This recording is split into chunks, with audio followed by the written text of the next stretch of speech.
consistency topic, the topic we wanted to talk about today. I think it's very interesting and very important to talk about consistency and what it means for our creative practice, for any work we do, or for anything that we want to get better in. I think consistency is the most important part.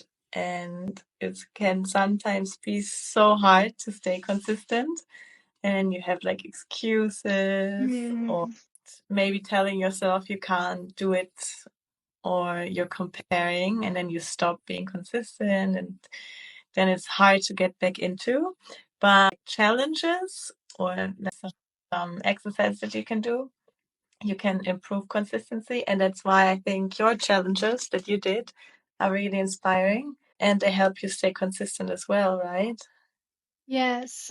I think a big part is to get yourself to do it at least 2 times, 3 times, and to have fun. Because if you're not really having fun with whatever it is you're trying to build, you're not going to be consistent at it.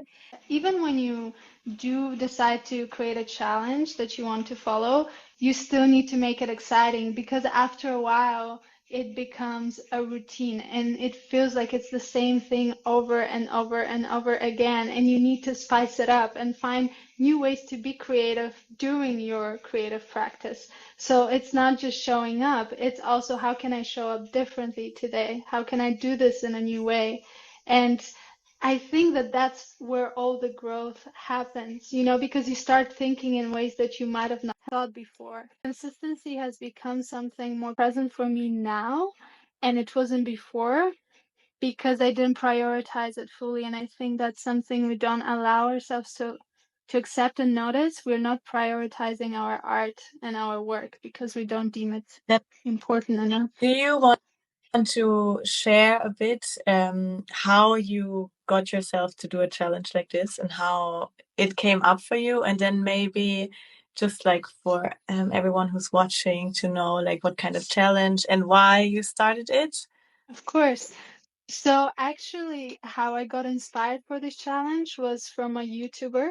Her name is Jess Carb, and I don't even know how I came across her YouTube videos, and then I started watching her, and she has this mastery over what she does, and it's not just that, but she's also so passionate about what she does and so in love with her creative process. And I think that's something that really struck me. And I'm like, I want to have that relationship with my art because if you think about it, it's a relationship you have to your craft. It's not just a thing you do. And I was like, I want to be in such a loving and caring relationship with my artwork. And I saw her do these challenges and how she would switch it up every single time.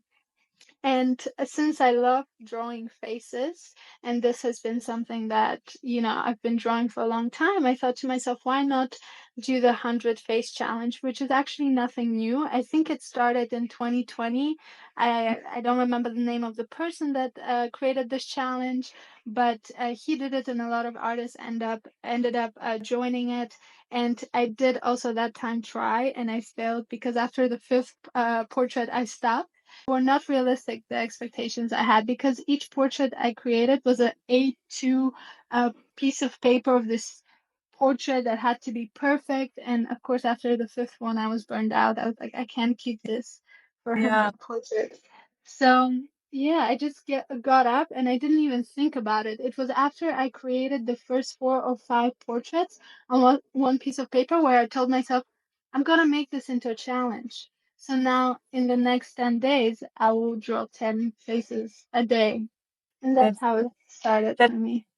really nice. And when it comes to spicing up, how do you spice the challenge? Because I did 100 day drawing challenge last year, and I was focusing on female shapes. And then at one point, I had no focus, and I just Mhm. started drawing random things. And I was like, maybe now I missed my own challenge because I'm not focusing on the female shapes anymore. And then I been drawing hearts or something else, because sometimes I was so short on time that I was like, oh no, I need to do the challenge. And for me, I did not find a way to spice it up. So maybe if you want to share how you spiced your challenge. Sure. You really have to push yourself out of the box that you have created, right? So for me, it was trying different materials. So I would draw with colored pencils, with a regular pencil, with a pen. I didn't use paint because I want to keep them all in the same sketchbook. If you don't want to do that, of course, you can also try painting and continuing your challenge on a canvas where you can actually use some paint. The other thing I did was, okay, today I'm going to draw faces or heads that also have some type of headscarf or a hat. For your challenge, it could have been really practicing all the different positions because for me, it was also expressions. I would repeat the same face expressions and wouldn't push myself out of my comfort zone. But in this challenge, I had to try faces that I wasn't comfortable drawing, like also beards, bearded men, mustaches, all of these different things. And it's just about, am I willing to really go that extra mile and do something I know I might fail at first? Yeah, that's true. I think then it's like overstepping fear of failing. You might fail in the beginning, but then day by day you see how much you improve. I saw so much improvement by the 100 days I've been drawing. I was like, wow, and now I don't even need something to copy from. I can just like think from my head, like, how am I painting this pose? How am I drawing this pose? But in the beginning, I was like, oh, what if I can't draw this pose? But you need to try and you need to start. I think for me, the learning is that you need to start and then just keep going. The biggest takeaway would be, when you do have a moment where you feel like you're failing, to not see it as failure, but a part of the process and as a stepping stone to what you actually want and its growth. And without that moment, without that happening, you won't get there. You will keep yourself small. I would love to know, how good are you at keeping your word? And do you struggle to follow through with things you say you're going to do? That's a really, really good question because sometimes I find myself saying something like, I want to learn this language, and then I start and then I don't keep my word. But Mm. then sometimes, if I'm really motivated, for example, with my drawing challenge, I was like, I'm gonna do this, and then I'm really good at holding my words. So I think it has something to do on how much I really want something Mm. and if it's my why do I want to do it? So, and if I have motivation inside of me, I'm good at keeping my word. If it's not 100% the thing I, like my soul wants, then I'm struggling. Yeah. That's a big one, right? Because we do say that we want certain things or we want to achieve, accomplish certain things, but they're not always the things that we actually want. It's expectations that maybe have been placed on us by other people, and we feel this obligation to follow through when it's not our own desire. When I start something new, I always question myself, is this what my soul really wants? Do I really want this? Mm. I'm really going inward and not try to take projections from the outside because sometimes I get so distracted by Instagram, social media. You see so many things and you think, oh, that's cool. I could try that too. But is it really what I want, what my soul wants? And I think that's a good question to start with for me at least. How is it for you? Yeah, I would agree with you. And I think I struggled a lot in the past with following through with my word, essentially because I was saying yes to things I want to say no to, and then vice versa.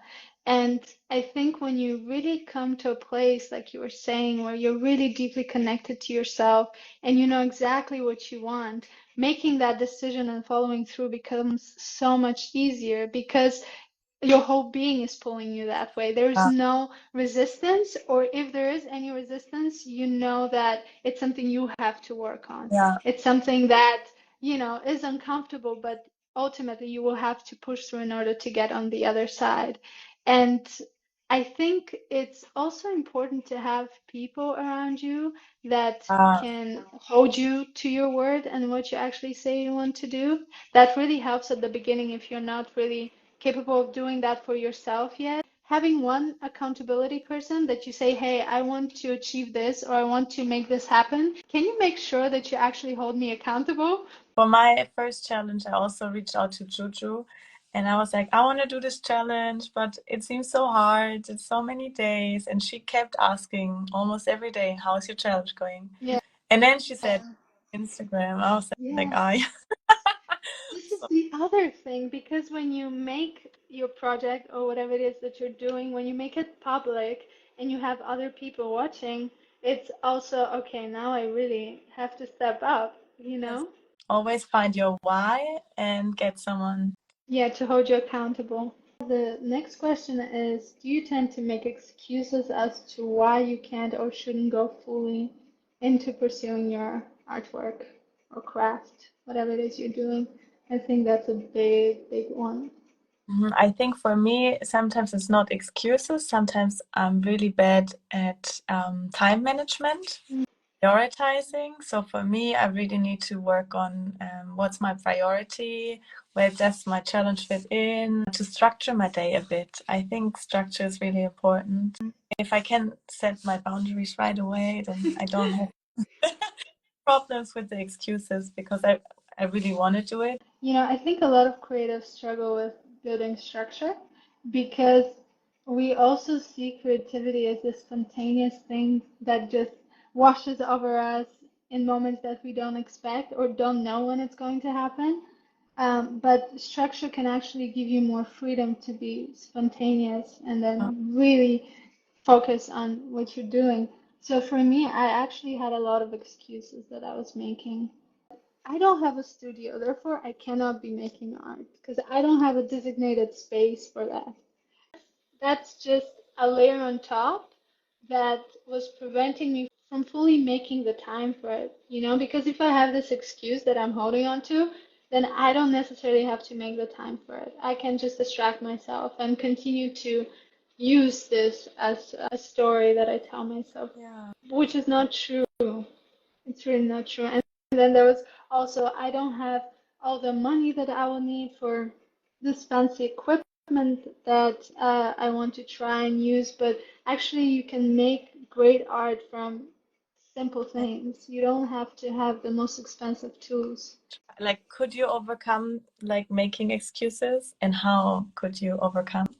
Yes, what helped me was being out here and having so much free time as where to now I really need to see what do I want to do with this time? What do I actually want to focus on? What is worth focusing on?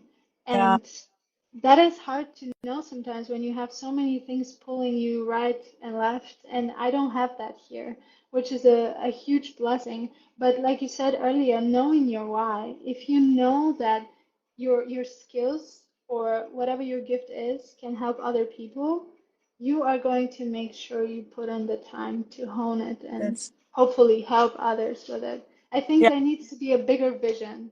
yeah, It shouldn't just be about you, it should be bigger than that. yeah. I heard this speech from someone, and he mentioned you should always have this like star, and this star is a goal you want to reach to help you and the world. And with every step that you're taking, you want to come closer to that star. You have to go the little steps to reach that, and then all your actions should be aligned on your mission you have in this world. Exactly. Yes, I think really clarifying what your mission is, and it's okay if that shifts in some way or the way you pursue that shifts, as long as you're still committed. And we have the last question, which is, are you comparing your work and progress to others? Yes, I do. Sometimes I do. I think it's hard not to, but when I'm really in my, let's say in my bubble, then I'm like, no, it's fine. It's just me. And I'm good the way I'm doing my art. That's my art. I don't need to prove to anyone else. It's just me who has to like it because it's my emotions that I'm trying to bring to canvas or to paper.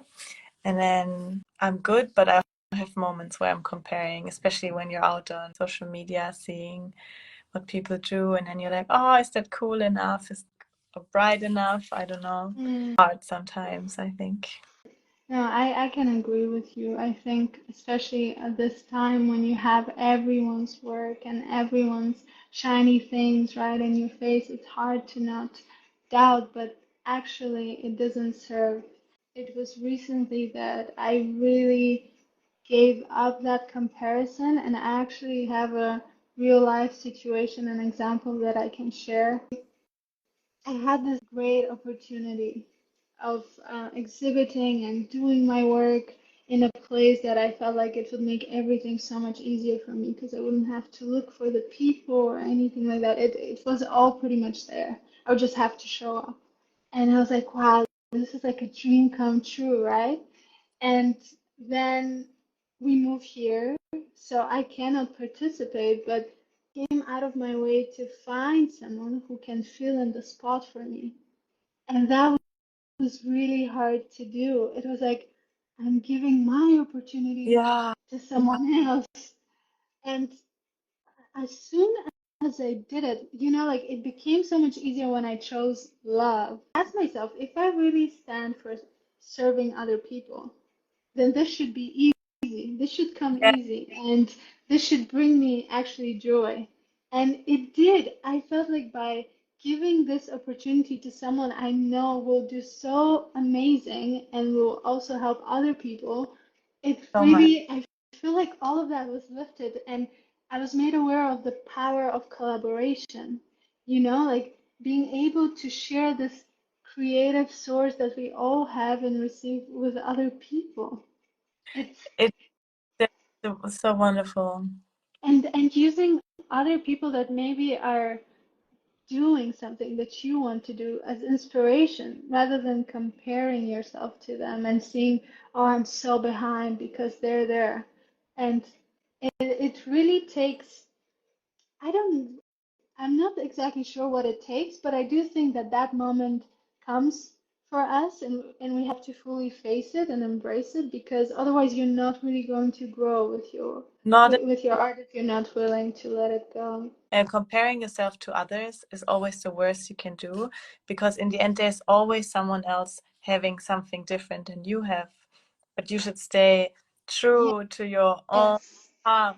And if you listen inside to your body, if you really listen, you know your path, and then you know you're on the right time. You just need to take actions, and exactly. then with actions you're coming closer, and then do it with love. You make things differently if they come from love and like a warm place.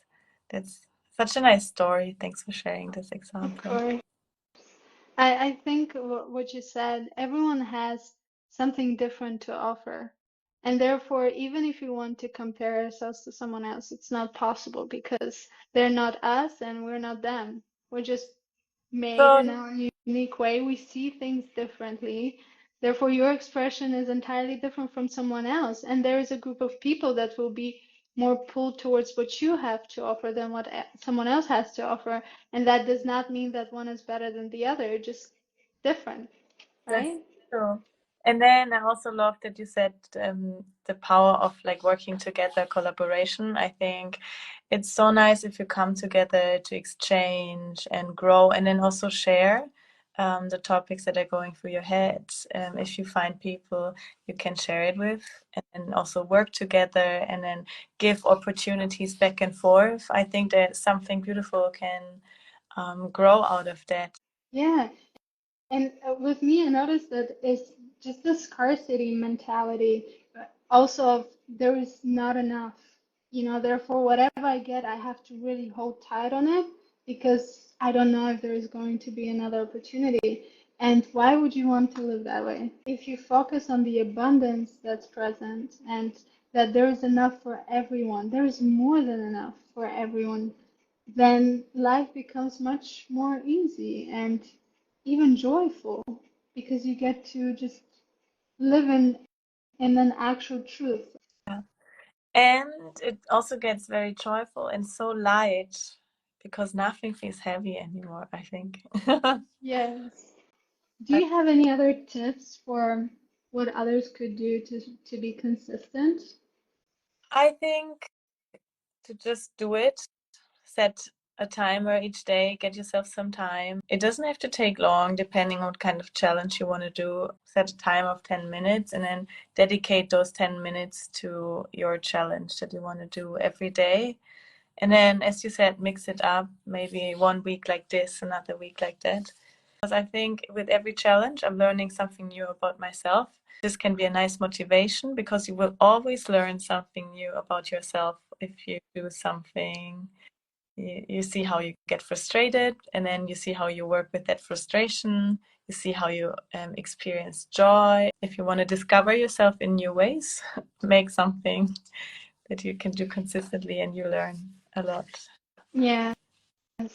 The timing thing, I find it interesting because I have had moments where I would even try to time and I would say I will just do this for 10 minutes, and then you can really find yourself doing that thing for 1 hour. When we come to draw or whatever it is that we love doing and we're trying to dedicate more time to it, we might feel like there's this pressure of really spending 7 hours a day committed to that one thing when it doesn't have to be. You can set 5, 10 minutes aside and see where that brings you. One more tip that just came to my mind: make your surroundings comfortable. Go to a nice cafe that you like, or if it's a challenge you need to do at home, put on some good music, go to a room you really like, just to have a surrounding that is giving you a good feeling. Yeah, I find that to be very true for me. When I go to a coffee place, I find myself being more productive sometimes than I would be at home. So that's a big one, just knowing what works for you. I mean, we touched on this. I think a tip would be for someone to really figure out their Yeah, why. Why are they doing this? Why do they want to pursue art? What's their reasoning behind that? And to journal, like journaling every single day can bring you so much awareness around yeah, you, what you want, how you feel throughout the day, and just so much clarity. And I think can help anyone, regardless if they're an artist or not. yeah. And doodling sessions. So when you're not necessarily drawing anything particular, you're just letting your hand intuitively go on the page and create something. And one thing that helps me as well when I don't really have ideas or know what to do is I create mood boards on Pinterest. Yeah, So then yeah. you don't have to, sit down and be like, oh, what am I going to draw? You just go on your mood board and you look at things and, you just pick something out of there. Or you create on your notes app, which everyone has on their phone, a list of ideas you have. And then at some point you just try to tackle that list of projects or ideas. I also love going to Pinterest and making mood boards, and then you can take actions. So I Yeah. think everyone who wants to get consistent, find your why and just do it. Take actions. Yeah. The last one would be having a kit of art supplies with you on the go. Yeah. It also allows you to be creative in a different way because there isn't this constraint of, oh, I only do my art at home or in this designated space. It broadens it up so whenever you're out in the world, you still look for creative opportunities. Yeah. And then sometimes you get seen by someone. Has that happened to you? Once I've been drawing, and then I got to this into this conversation about theater. After that, I could join in the theater rehearsals. It was really nice. Always be prepared with everything you do. If you have any, you can reach out. The Artist Cafe is a place for everyone who wants to share their creative force. So if you want to join, just hit us up. We're looking forward to seeing you. Yes, also if others have topics that they would like to hear more about or even talk about, don't hesitate to let us know and we'll just make it happen. Thank you so much, Thank you. Feel hugged. everyone.